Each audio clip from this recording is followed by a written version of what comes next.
What if working hard at your job is actually what's keeping you poor? In this new video of recent reads, we actually are going to be covering one of these books that were recommended to me called the Cashflow Quadrant. If you don't know who this is by Robert Kiyosaki, and he actually wrote Rich Dad Poor Dad.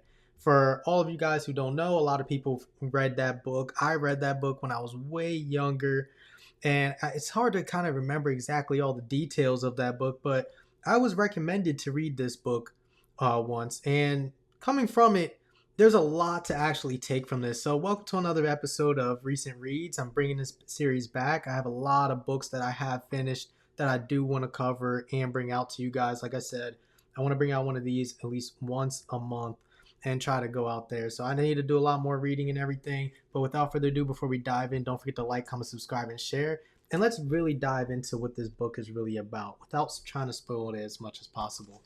So basically, what this book does is it breaks down income in a bunch of different quadrants. And when I say a bunch, I mean only four. Four. So when I'm actually reading through this, it's sectioned out, first off, extremely well.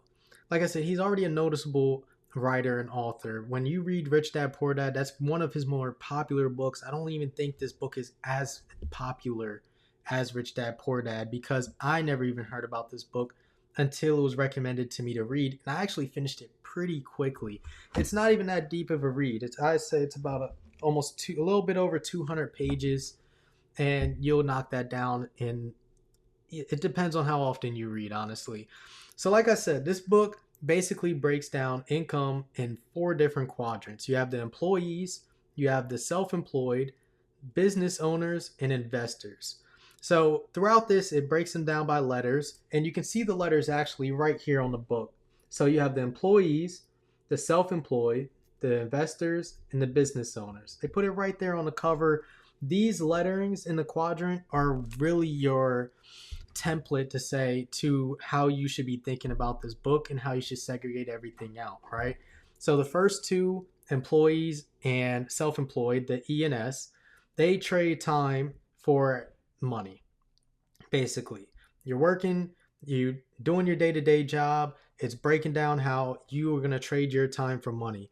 While the BNI, which is the business owners and the investors, they're building out systems to use money to make more money and breaking out how that can do. For examples, if an investor is going out and they're putting money into a stock, they're hoping to make a great investment so that the money that they put in there is generating them more money over time.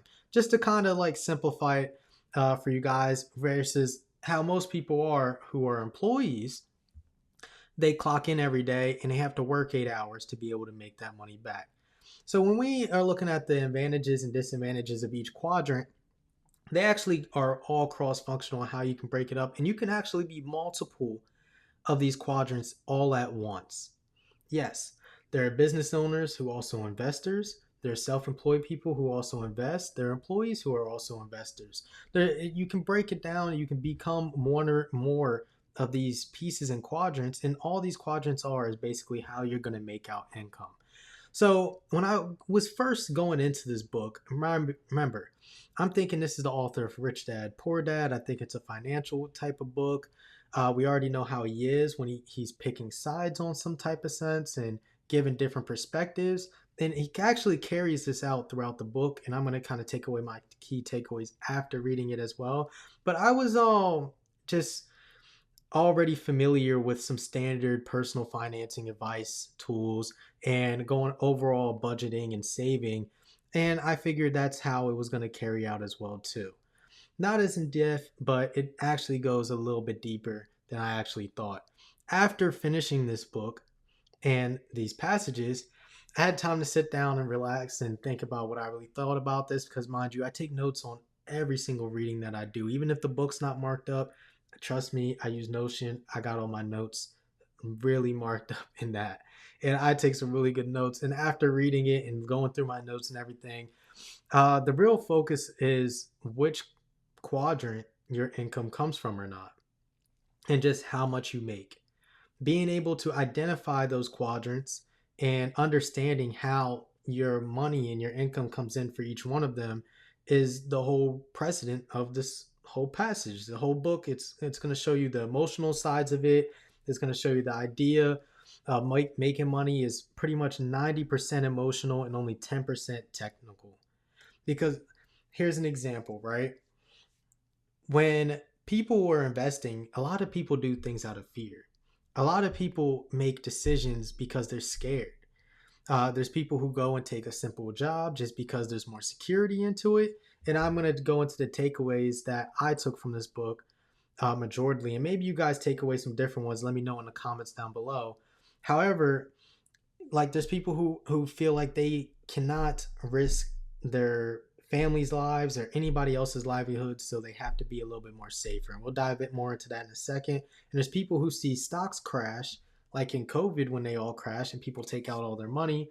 They get scared, they don't see it as investment opportunities, and they're not thinking rationally, they're thinking more emotionally, and that's what actually takes away from a lot of people's income overall. That's the main premises of what this actual book is going to break down for you in each one of them, and how your emotions impact each and one of those quadrants, right? So the key takeaways that I took away from this book, and like I said, I don't want to dive really too deep into every single detail that is in this passage, because I do want you guys, if you haven't read it, to go and find reasons into reading this book yourself and kind of knocking it out and letting me know if you guys read it, if you guys felt the same thing, right? So, like I said in the beginning, there's 4 quadrants. You have the employees, self-employed people who owns a job, the business owner who they say own a system, and beyond that, that's what differentiates between the self-employed and the actual business owner, and the investor who has money work for them. And how the income can vary between each one of those. The next part is the book actually separates security and freedom. So, like I said, you can be in multiple different quadrants at once, but here's the other thing that you have to look at, right? The the employees and self-employed people, they have more security, but they don't have as much tax advantages or anything else that comes from it. But having that job, it just gives them a little bit more security than actually being an investor or business owner.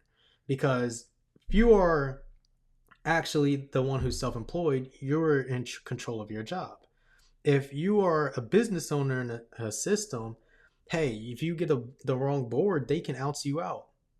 If you're an investor, you don't really have control over what other companies are going to do day to day, and you have to pay attention to and track them on the news. So you don't have that security, but you do have more freedom. You get fewer guarantees of what's going to have, but you have way more leverage into doing whatever you want to do. And it kind of breaks down how those two kind of scale against each other, between which ones are going to be more secure and how is this other side very much free. And I really like this quadrant. Like I said, he puts it right here on the front of the book, so it's easier to explain, where this is going to be your freedom side, and then this is going to be your secure side.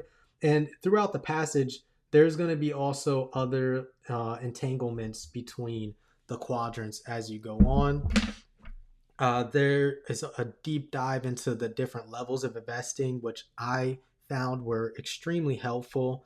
That's the next key takeaway that I had. So basically, the 5 levels. Level 1 is basically no investment knowledge at all. Where 5, you're actually a capitalist who can try to go scale businesses and try to figure out how to get more out of your return and more money out of that, and just dive more into how you're going to deal with the stock prices and everything going from that whole bandwidth. All right. That section was one of the more important ones for me, the ones that more aligned with me, because as an investor and somebody who goes and looks for an investment, I've started my whole chat bot thing for my AI that I use with Claude to give me news on investments, on what I am actually invested into, so I can make better choices or know when to buy in, what I should be looking at, more information around these companies. Because like I said, this doesn't have as much security as just being a regular employee. Anything can happen with these companies. There's risk. companies go down all the time, and some are very successful, and then you also need the money to keep up with them all across the board. So that was the biggest section for me. Like I said, this is also going to really harp on your emotional needs and how your emotional IQ is going to have to be over your financial IQ and comparing the two. Like I said, success in the B and I quadrants depends more on managing your fear, doubt, and disappointment more than your actual technical financial knowledge overall. You're going to have a lot of overcomings and make some really good decisions and hard decisions in times where you may not be thinking right and you may be thinking more with your emotions and pulling out. Like I said earlier in an example when I used COVID, and the COVID was a wonderful investment opportunity for some people, but it also was a very terrible one for others across the board. And that's where we talk about your emotions. You can't just buy something out the hype, right? One of the scenarios that I also want to talk about that's not even in this book that I want to compare is SpaceX. A lot of people fell for the hype of SpaceX IPOing and they lost a lot of money. They lost a lot of their hard earned money because they don't have the right people in their corner to actually give them the financial knowledge of why to buy into an IPO versus not to. So when you're falling for the hype, you're falling for your emotions. You think it's going to be good. Maybe you like him, and you're doing it purely because of that good feeling that you have until you lose it all. And people do make bad bets, and that's what's called gambling. It's not investing anymore when your emotions are out of control. You're not an investor anymore. You're just gambling at that point. You might as well go to the casino. In all seriousness, the next key takeaway that I actually pulled away from this book is the 7 steps to fast track. This includes minding your own financial business, controlling cash flow, understanding the real risks versus being risky. Like I said, there's a difference between actual risk and you just taking unnecessary risks. Choosing what type of investor you're actually going to be and what level, finding mentors, and also using disappointment as fuel. You're not going to always be on a high. And that's one of the things when we go into, when I say this book actually really dives into how you actually feel and your overall emotions regarding these feelings, it's going to pull at your strings. It is absolutely going to pull at your heartstrings when you try to make certain decisions, and it's not going to make everybody feel good. Honestly, this book is going to actually call you out for some of the decisions that you make and how to use your emotions in other ways than the ways you've already actually been using them. And then last key takeaway that I actually have for this actual passage and book is the differences between good and bad debt. Like I said, I'm not going to go into the exact words that this book goes into. These are all my own words, putting it into my own words to explain how I actually interpreted this book, what's going on from my notes, and kind of breaking down some little things into it. There's a lot more deeper information into these books. But another thing is somebody who has debt, a lot of people have bad debt out there, and a lot of people look at companies' debt and they don't understand what the debt actually is. The book actually really outlines what debt is classified as good, what debt is classified as bad, and how them to work against each other. And knowing and understanding that is very, very important. They gave a rental and real estate example in this book about managing through debt and how that debt actually looks. And then they give other examples of how bad debt can possibly be, or how that same situation could be both good or bad in that scenario. So I definitely take your time on that passage if you think that's another big section. However, those are my key takeaways for this actual book. It was about 7 main key points that I was able to pull out of this passage and really resonate with me as a whole. And like I said, if you're in the comments down below and you've read this book, let me know what key takeaways you guys have, which things you might pull out of the book that are more important than I might. And if you agree on any levels, let me know. And then if you haven't read the book yet, go read the book and then let me know from that point as well too in the comments down below. Now, next, We actually have my favorite quotes or memorable passages in this book. Uh, when I'm looking at quotes, it's really what resonates with me. The top one that I have here is the difference between rich and poor people is what they do in their spare time. A lot of people do things where they just go to work and they come home, they get on a game, they go to bed, they go out to party all the time. And it shows you how what you do and how you schedule out your days really determines how you're going to be rich or poor in that sense. And mind you, working to certain levels isn't always there for everybody. So everybody is not going to be rich. Not everybody has a mindset to change their schedule and how they do things in their spare time to actually become rich overall. So like I said, let me know what you guys think about that.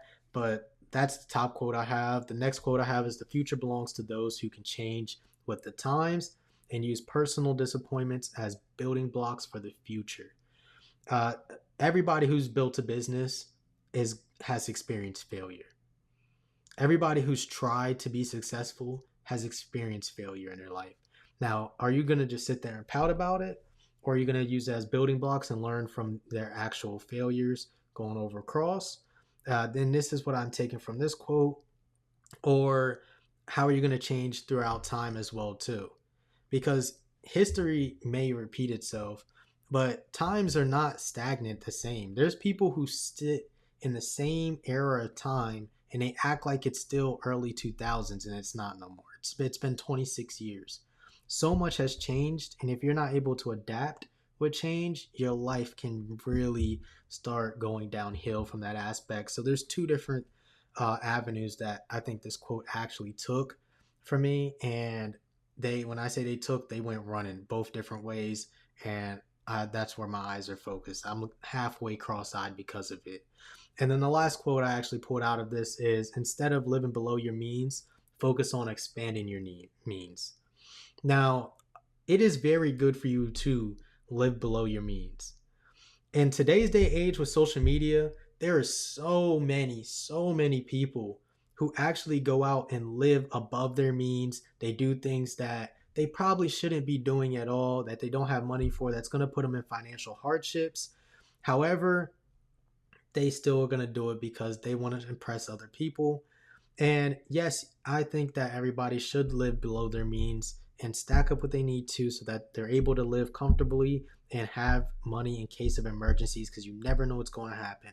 On my podcast channel, I cover people getting laid off all the time.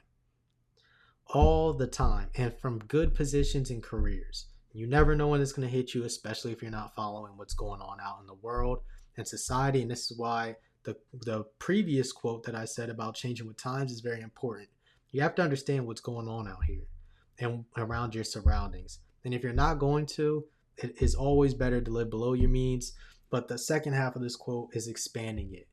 You don't want to always have that just one income. Expanding it is finding other avenues or other quadrants. Like I said, you can live within other quadrants.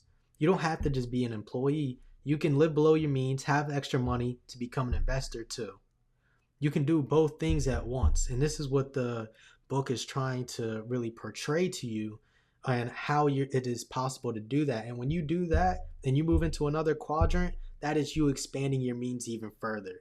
And you're only able to do that if you are living within the means that you are able to, and you can expand beyond that actual portion. So those are my favorite passages and quotes. Like I said in the previous key takeaways, if you guys have any favorite quotes from this book as well, let me know. I'm really interested in what you guys have, what kind of takeaways you guys have as far as your favorite passages or quotes that could be coming from this whole book. There's just tons to pick from. Like I said, these are just three that really, really stuck with me overall. And I'm also interested in what you guys have to know. And let me know if you guys like any of them also. Uh, I've been writing down quotes a lot. I started writing this new commonplace book. If you don't know what a commonplace book is, it's basically titling your quotes and putting quotes within a specific topic of that title. And you can always review them, see and how you can put them into life and how you would categorize them. And it makes it a little bit more memorable, so that they can stick with you. So one of the big things that I get out of reading now is adding more quotes to my book and going back and doing both. And now for my recommendations and actual ratings of this book, to actually dive into real quick. The best for who should be reading this is anyone who feels stuck.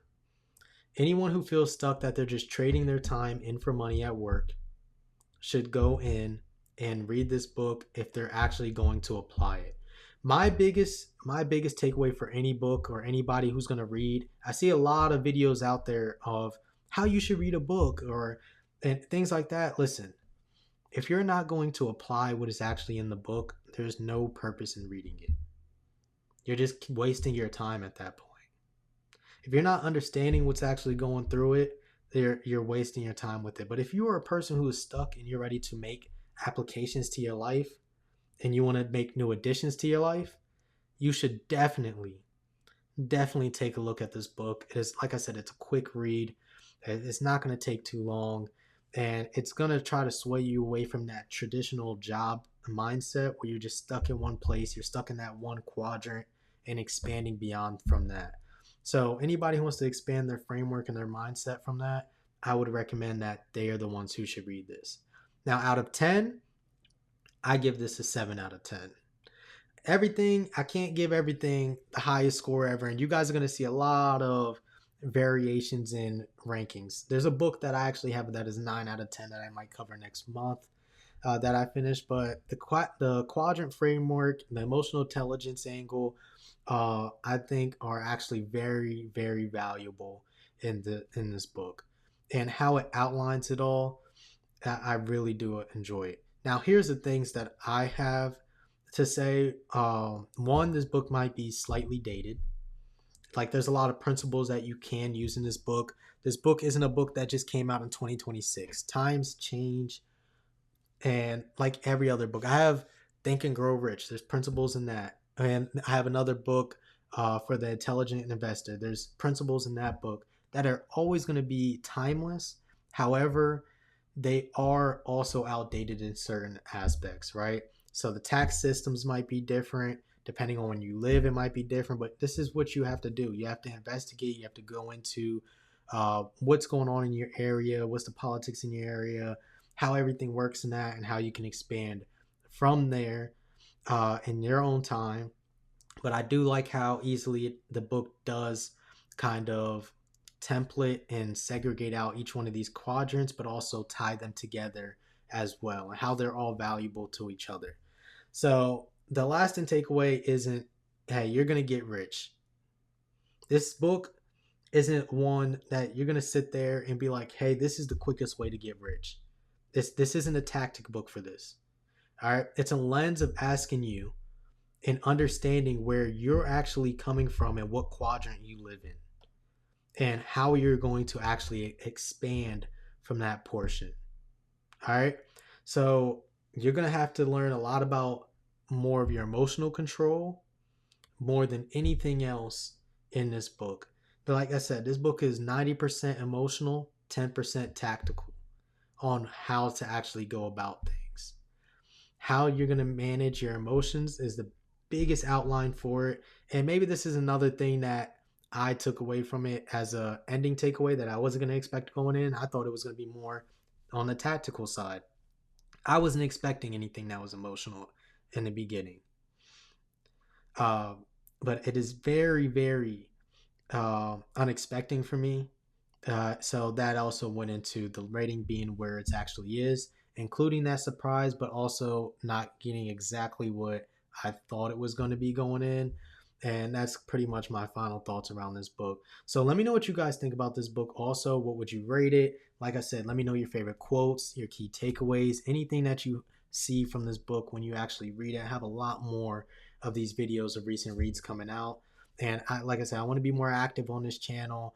And if you guys want to see more stuff like this, don't forget to subscribe, like, and share. I really appreciate you guys. It really helps grow this channel and go on even further beyond where we're already at, especially with my other channels.